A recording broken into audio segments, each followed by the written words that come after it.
नमस्कार, मैं doctor Ved Prakash कहानीमाला channel में आप सभी का हार्दिक स्वागत करता हूं। आशा करता हूं आप सभी स्वस्थ होंगे। पिछले दिनों कहानीमाला में एक महत्वपूर्ण कहानी पढ़ी, हार की जीत, जिसके रचनाकार थे सुदर्शन। और अभी कुछ दिन पहले एक कहानी वाचन के लिए जब मैं पढ़ रहा था, मैं हार गई, जिसकी लेखिका हैं मन्नू भंडारी, तो कई प्रश्न मेरे मस्तिष्क में उभरे। क्या वास्तव में रचनाकार किसी बात से हार माने, या रचनाकार हार कर भी जीते? ये एक बड़ा प्रश्न आपके लिए है। और आज आइए हम पढ़ते हैं मन्नू भंडारी की कहानी, मैं हार गई। जब कवि सम्मेलन समाप्त हुआ तो सारा हॉल हंसी, कहकहों और तालियों की गड़गड़ाहट से गूंज रहा था। शायद मैं ही ऐसी थी जिसका रोम रोम क्रोध से जल रहा था। उस सम्मेलन की अंतिम कविता थी बेटे का भविष्य। उसका सारांश कुछ इस प्रकार था। एक पिता अपने बेटे के भविष्य का अनुमान लगाने के लिए उसके कमरे में एक अभिनेत्री की तस्वीर, एक शराब की बोतल और एक प्रतिगीता रख देता है और स्वयं छिपकर खड़ा हो जाता है। बेटा आता है और सबसे पहले अभिनेत्री की तस्वीर को उठाता है। उसकी बाँछें खिल जाती हैं। बड़ी हसरत से उसे वह सीने से लगाता है, चूमता है और रख देता है। उसके बाद शराब की बोतल से 2-4 घूंट पीता है। थोड़ी देर बाद मुंह पर अत्यंत गंभीरता के भाव लाकर बगल में गीता दबाए वह बाहर निकल जाता है। बाप बेटे की यह करतूत देखकर उसके भविष्य की घोषणा करता है, यह साला तो आजकल का नेता बनेगा। कवि महोदय ने यह पंक्ति पढ़ी ही थी कि हॉल के एक कोने से दूसरे कोने तक हंसी की लहर दौड़ गई। पर नेता की ऐसी फजीयत देखकर मेरे तो तन मन में आग लग गई। साथ आए हुए मित्र ने व्यंग करते हुए कहा, क्यों, तुम्हें तो यह कविता बिल्कुल पसंद नहीं आई होगी, तुम्हारे पापा भी तो एक बड़े नेता हैं। मैंने गुस्से से जवाब दिया, पसंद? मैंने आज तक इससे भद्दी और भौंडी कविता नहीं सुनी।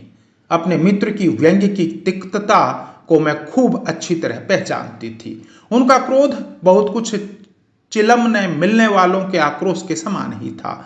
उनके पिता चुनाव में मेरे पिताजी के प्रतिद्वंदी के रूप में खड़े हुए थे और हार गए थे।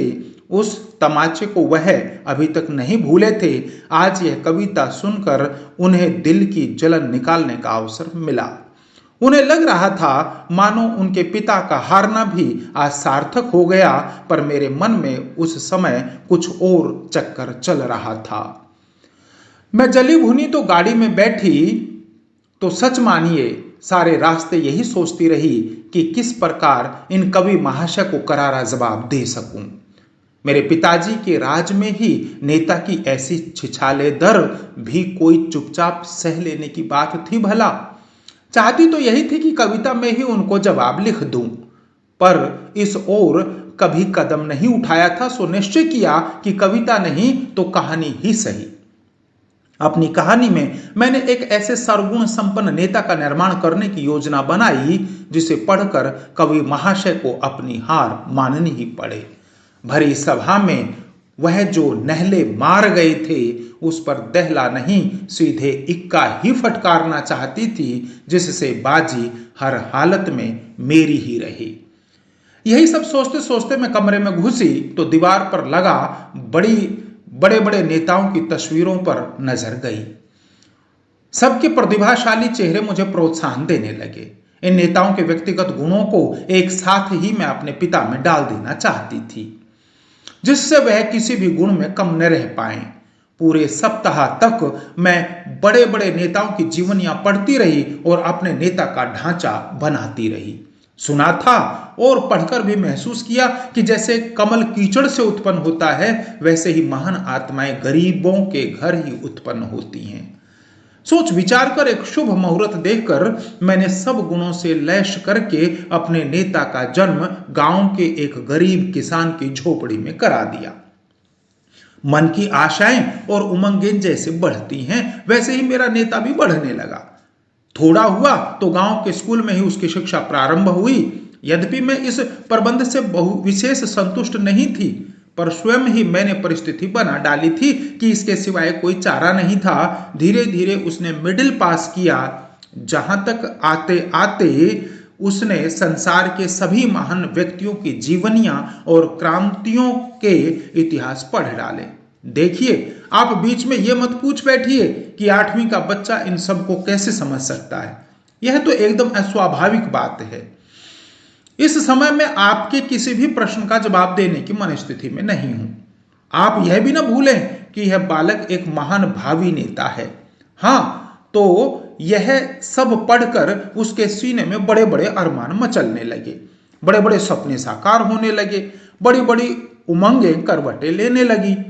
वह जहां कहीं भी अत्याचार देखता, मुठ्ठियां भींच भींच कर संकल्प करता, उसको दूर करने की बड़ी बड़ी योजनाएं बनाता, और मुझे उसकी योजना में, उसके संकल्पों में अपनी सफलता हंसती खेलती नजर आती। एक बार जान का खतरा मोल लेकर मैंने जमींदार के कारिंदों से भी उसकी मुठभेड़ करा दी, और उसकी विजय पर सबसे अधिक हर्ष मुझे हुआ। तभी अचानक एक घटना घट गई। उसके पिता की अचानक मृत्यु हो गई। दवा इलाज के लिए घर में पैसा नहीं था, सो उसके पिता ने तड़प तड़प कर जान दे दी, और वह बेचारा कुछ भी न कर सका। पिता की इस बेबसी की मृत्यु का भारी सदमा उसको लगा। उसकी बूढ़ी मां ने रोते रोते प्राण तो नहीं, पर आंखों की रोशनी गंवा दी। घर में उसकी एक विधवा बुआ और एक छोटी क्षयग्रस्त बहन और थी। सबके भरण पोषण का भार उस पर आ पड़ा। आय का कोई साधन नहीं था। थोड़ी बहुत जमीन जो थी, उसे जमींदार ने लगान बकाया निकालकर हथिया लिया। उसके पिता की विनम्रता का लिहाज करके अभी तक वह चुप बैठा था, अब क्यों मानता? उसके क्रांतिकारी बेटे से वह परिचित था, सो अवसर मिलते ही बदला ले लिया। अब मेरे भावी नेता के सामने भारी समस्या थी। वह सलाह लेने मेरे पास आया। मैंने कहा, अब समय आ गया है, तुम घर बार और रोटी की चिंता छोड़कर देश सेवा के कार्य में लग जाओ। तुम्हें देश का नवनिर्माण करना है। शोषितों की आवाज को बुलंद करके देश में वर्गहीन समाज की स्थापना करनी है। तुम सब कुछ बड़ी सफलतापूर्वक कर सकोगे, क्योंकि मैंने तुम में सब आवश्यक गुण भर दिए हैं। उसने बहुत ही बुझे हुए स्वर में कहा, यह तो सब ठीक है, पर मेरी अंधी मां और बीमार बहन का क्या होगा? मुझे देश प्यारा है, पर ये लोग भी कम प्यारे नहीं। मैं झल्ला उठी। तुम नेता होने जा रहे हो या कोई मजाक है? जानते नहीं, नेता लोग कभी अपने परिवार के बारे में नहीं सोचते, वे देश के, संपूर्ण राष्ट्र के बारे में सोचते हैं। तुम्हें मेरे आदेश के अनुसार चलना होगा। जानते हो, मैं तुम्हारी सृष्टा हूं, तुम्हारी विधाता। उसने सब कुछ अनसुना करके कहा, यह सब तो ठीक है, पर मैं अपनी अंधी बूढ़ी मां की दर्द भरी आहों की उपेक्षा किसी भी मूल्य पर नहीं कर सकता। तुम मुझे कहीं नौकरी क्यों नहीं दिला देती? गुजारे का साधन हो जाने से मैं बाकी सारा समय से हर्ष देश सेवा में लगा दूंगा। तुम्हारे सपने सच्चे कर दूंगा, पर पहले मेरे पेट का कुछ प्रबंध कर दो।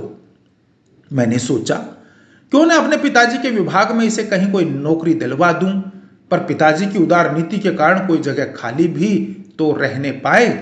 देखा तो सब जगह भरी हुई थी। कहीं मेरे चचेरे भाई विराजमान थे, तो कहीं फुफेरे। मतलब यह है कि मैं उसके लिए कोई प्रबंध न कर सकी। उसका मुंह तो चीर दिया, परंतु उसे भरने का प्रबंध न कर सकी। हार कर उसने मजदूरी करना शुरू कर दिया।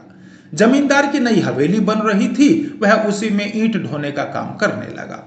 जैसे जैसे वह सिर पर ईंटें उठाता, उसके अरमान नीचे को धंसते जाते। मैंने लाख बार उसे यह काम न करने के लिए कहा, पर वह अपनी मां बहन की आड़ लेकर मुझे निरुत्तर कर देता। मुझे उस पर कम क्रोध नहीं था, फिर भी मुझे भरोसा था, क्योंकि बड़ी बड़ी प्रतिभाओं और गुणों को मैंने उसकी घुट्टी में पिला दिया था। हर परिस्थिति में वे अपना रंग दिखलाएंगे, यह सोचकर ही मैंने उसे उसके भाग्य पर छोड़ दिया और तटस्थ दर्शक की भांति उसकी प्रत्येक गतिविधि का निरीक्षण करने लगी। उसकी बीमार बहन की हालत बेहद खराब हो गई। वह उसे बहुत प्यार करता था। उसने एक दिन काम से छुट्टी ली और शहर गया उसके इलाज के प्रबंध की तलाश में। घूम फिर कर एक बात उसकी समझ में आई कि काफी रुपया हो तो उसकी बहन बच सकती है। रास्ते भर उसकी रुगण बहन के करुण चित्कार उसके हृदय को बेधते रहे। बार बार जैसे उसकी बहन चिल्ला चिल्ला कर कह रही थी, भैया मुझे बचा लो, कहीं से भी रुपए का प्रबंध करके मुझे बचा लो, भैया मैं मरना नहीं चाहती। और उसके सामने उसके बाप की मृत्यु का दृश्य घूम गया। गुस्से से उसकी नसें तन गई। वह गांव आया और वहां के जितने भी संपन्न लोग थे सबसे कर्ज मांगा, मिन्नतें की, हाथ जोड़े, पर निराशा के अतिरिक्त उसे कुछ नहीं मिला। इस नाकामयाबी पर उसका विद्रोही मन जैसे भड़क उठा। वह दिन भर बिना बताए जाने क्या क्या संकल्प करता रहा और आधी रात के करीब दिल में निहायत ही दिल नापाक इरादा लेकर उठा। मैं कांप गई। वह चोरी करने जा रहा था। मेरे बनाए नेता का ऐसा वतन, वह चोरी करे, छी छी। और इसके पहले की चोरी जैसा जघन्य कार्य करके वह अपनी नैतिकता का हनन करता, मैंने उसका ही खात्मा कर दिया। अपनी लिखी हुई कहानी के पन्नों को टुकड़े टुकड़े कर दिया। उसकी तबाही के साथ एक महान नेता के निर्माण करने का मेरा हौसला भी मुझे तबाह होता नजर आया, लेकिन इतनी आसानी से मैं हिम्मत हारने वाली नहीं थी। बड़े धैर्य के साथ मैं अपनी कहानी का विश्लेषण करने बैठी कि आखिर क्यों सब गुणों से लैस होकर भी मेरा नेता न बनकर चोर बन गया। और खोजबीन करते करते मैं अपनी असफलता की जड़ तक पहुंच गई, गरीबी। गरीबी के कारण ही उसके सारे गुण दुर्गुण बन गए और मेरी मनोकामना अधूरी ही रह गई। जब सही कारण सूझ गया तो इसका निराकरण क्या कठिन था। एक बार फिर मैंने कलम पकड़ी और नेता बदले हुए रूप और बदली हुई परिस्थितियों में फिर एक बार इस संसार में आ गया। इस बार उसने शहर के करोड़पति सेठ के यहां जन्म लिया, जहां न उसके सामने पेट भरने का सवाल था, न बीमार बहन के इलाज की समस्या। असीम लाड प्यार और धन वैभव के बीच वह पलने लगा। बढ़िया से बढ़िया स्कूल में उसे शिक्षा दी गई। उसकी अलौकिक प्रतिभा देखकर सब चकित रह जाते। वह अत्याचार देखकर तिलमिला जाता, जोशीले भाषण देता, गांव में जाकर वह बच्चों को पढ़ाता। गरीबों के प्रति उसका हृदय दया से लबालब भरा रहता। अमीर होकर भी वह सादगी से जीवन बिताता। सारांश यह है कि महान नेता बनने के सभी शुभ लक्षण उसमें नजर आए। कदम कदम पर वह मेरी सलाह लेता और मैंने भी उसके भावी जीवन का नक्शा उसके दिमाग में पूरी तरह उतार दिया था, जिससे वह कभी भी पथभ्रष्ट न होने पाए। मैट्रिक पास करके वह कॉलेज गया, जिस कॉलेज में एक समय में केवल राजाओं के पुत्र ही पढ़ा करते थे, और आज भी जहां रईसी का वातावरण था उसी कॉलेज में उसके पिता ने उसे भर्ती कराया। लेकिन मेरी सारी सावधानी के बावजूद इन रईसजादों की सोहबत अपना रंग दिखाए बिना न रही। वह अब जरा आराम तलब हो गया। मेरे सलाह मशविरों की अब उसे चिंता न रही। घंटों अब वह कॉफी हाउस में रहने लगा और एक दिन तो मैंने उसे हाउजी खेलते देखा। मेरा दिल धक से कर गया। जुआ? हाय राम, यह क्या हो गया? मैं संभल कर कुर्सी पर बैठ गई और कलम को कसकर पकड़ लिया। कलम को जोर से पकड़कर ही मुझे लगा मानो मैंने उसकी नकेल को कसकर पकड़ लिया हो, पर उसके तो जैसे अब पर निकल आए थे। जुआ ही उसके नैतिक पतन की अंतिम सीमा न रही। कुछ दिन बाद ही मैंने उसे शराब पीते भी देखा। मेरा क्रोध सीमा से बाहर आ चुका था। मैंने उसे अपने पास बुलाया। अपने क्रोध पर जैसे तैसे काबू रखते हुए मैंने उससे पूछा, जानते हो मैंने तुम्हें किस लिए बनाया है? वह भी मानो मेरा सामना करने के लिए पूरी तरह तैयार होकर आया था। बोला, अपने स्वार्थ की पूर्ति के लिए, अपनी इच्छा पूरी करने के लिए तुमने मुझे बनाया है, पर यह जरूरी नहीं कि मैं तुम्हारी इच्छा अनुसार ही चलूं। मेरा अपना अस्तित्व भी है, मेरे अपने विचार भी हैं। मैं चिल्ला उठी, जानते हो तुम किससे बात कर रहे हो? वह हंस पड़ा। मैं तुम्हारी सृष्टा हूं, तुम्हारी निर्माता। मेरी इच्छा से बाहर तुम्हारा कोई स्वतंत्र अस्तित्व नहीं। वह हंस पड़ा। अरे तुमने तो मुझे अपनी कलम से पैदा किया है। मेरे इन दोस्तों को देखो, इनकी अम्माओं ने इन्हें अपने जिस्म से पैदा किया है, फिर भी वे इनके निजी जीवन में इतना हस्तक्षेप नहीं करती जितना तुम करती हो। तुमने तो मेरी नाक में दम कर रखा है। ऐसा करो वैसा मत करो, मानो मैं आदमी नहीं काठ का उल्लू हूं। सो बाबा, ऐसी नेतागिरी मुझसे निभाए न निभेगी। यह उम्र दुनिया की रंगीनी और घर की अमीरी बिना लुत्फ उठाए यूं ही जवानी क्यों बर्बाद की जाए?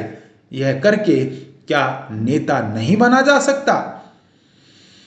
मैं कुछ और कहूं उसके पहले ही वह सीटी बजाता हुआ चला गया। कल्पना तो कीजिए इस जलालत की जो मुझे सहनी पड़ी। इच्छा तो यह हुई कि अपने पहले वाले नेता की तरह इसका भी सफाया कर दूं, पर सदमा इतना गहरा था कि जोश भी न रहा। इतना सब हो जाने पर भी जाने क्यों मन में एक क्षीण सी आशा बनी हुई थी कि शायद वह सीधे रास्ते पर आ जाए। गांधी जी ने भी तो एक बार बचपन में चोरी की थी, बुरे कर्म किए थे, फिर अपने आप रास्ते पर आ गए। संभव है इसके हृदय में भी कभी पश्चाताप की आग जले और यह अपने आप सुधर जाए, पर अब मैंने उसे आदेश देना बंद कर दिया और धैर्य के साथ उस दिन की प्रतीक्षा करने लगी जब वह पश्चाताप की अग्नि में झुलसता हुआ मेरे चरणों में आ गिरेगा और अपने किए के लिए क्षमा मांगेगा। पर ऐसा शुभ दिन कभी नहीं आया। जो दिन आया वह कल्पनातीत था। एक बहुत ही सुहावनी सांझ को मैंने देखा कि वह खूब सज धज कर जा रहा है। आज का लिबास कुछ अनोखा ही था। शार्क स्किन के सूट की जगह सिल्क की शेरवानी थी, सिगरेट की जगह पान था, सेंट महक रहा था। बाहर हॉर्न बजा और वह गुनगुनाकर अपने मित्र की गाड़ी में जा बैठा। गाड़ी एक बार के सामने रुकी और रात तक वे साहबजादे पैग पर पैग ढालते रहे, बद्दे मजाक करते रहे और ठहाके लगाते रहे। रात को 9 बजे वे उठे तो पैर लड़खड़ा रहे थे। जैसे तैसे गाड़ी में बैठे और ड्राइवर से जिस गंदी जगह चलने को कहा उसका नाम लिखते भी मुझे लज्जा लगती है। अपने को बहुत रोकना चाहती थी, फिर भी वह घोर पाप मैं सहन न कर सकी और तय कर लिया कि आज जैसे भी होगा मैं फैसला कर ही डालूंगी। मैं गुस्से से कांपती हुई उसके पास पहुंची, पर इस समय उससे बात करने में भी मुझे घृणा हो रही थी। क्रोध से मेरा रोम रोम जल रहा था। फिर भी अपने को काबू में रखकर और स्वर को भरसक कोमल बनाकर मैंने उससे कहा, एक बार अंतिम चेतावनी देने के ख्याल से ही मैं इस समय तुम्हारे पास आई हूं। तुम्हारा यह सर्वनाश देखकर जानते हो मुझे कितना दुख होता है। अब भी समय है, संभल जाओ। सुबह का भूला यदि शाम को घर आ जाए तो भूला नहीं कहलाता। पर इस समय वह शायद मुझसे बात करने की मनस्थिति में ही नहीं था। उसने पान चबाते हुए कहा, अरे जान, यह क्या तुमने हर समय नेतागिरी का पचड़ा लगा रखा है? कहां तुम्हारी नेतागिरी और कहां छमिया का छम्मा का? देख लो तो बस शुरू आ जाए। मैंने कान बंद कर लिए, पर वह कुछ और भी बोला, पर मैंने सुना नहीं। पर जो उसने आंख मारी वह दिखाई दी और मुझे लगा जैसे पृथ्वी घूम रही है। मैंने आंखें बंद कर ली और गुस्से से होठ काट लिए। क्रोध के आवेग में कुछ भी कहते नहीं बना, केवल मुंह से इतना ही निकला, दुराचारी, अनिष्ट, नारकीय कीड़े। उसके मित्र ने जो कुछ कहा उसकी हल्की सी ध्वनि मेरे कान में पड़ी। वह जाते जाते कह रहा था, अरे ऐसी घोर हिंदी में फटकारोगी तो वह समझेगा भी नहीं, जरा सरल भाषा बोलो। और अधिक सहना मेरे बूते के बाहर की बात थी। मैंने जिस कलम से उसको उत्पन्न किया था उसी कलम से उसका खात्मा भी कर दिया।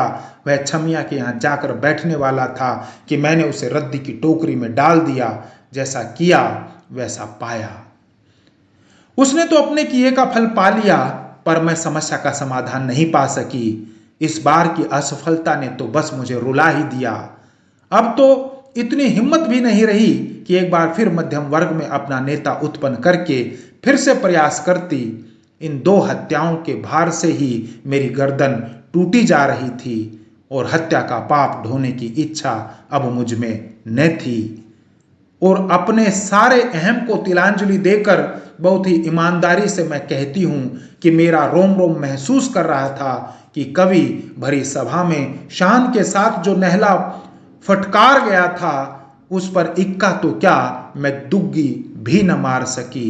मैं हार गई, बुरी तरह हार गई। धन्यवाद। कहानी में कुछ प्रश्न, कहानी में कुछ जिज्ञासाएं आपके सामने निश्चित रूप से उभरी होंगी। रचनाकार का दायित्व बोध क्या हारने में है या वो हार कर भी जीते, यह प्रश्न आपके लिए छोड़ता हूं। बहुत बहुत धन्यवाद। नमस्कार।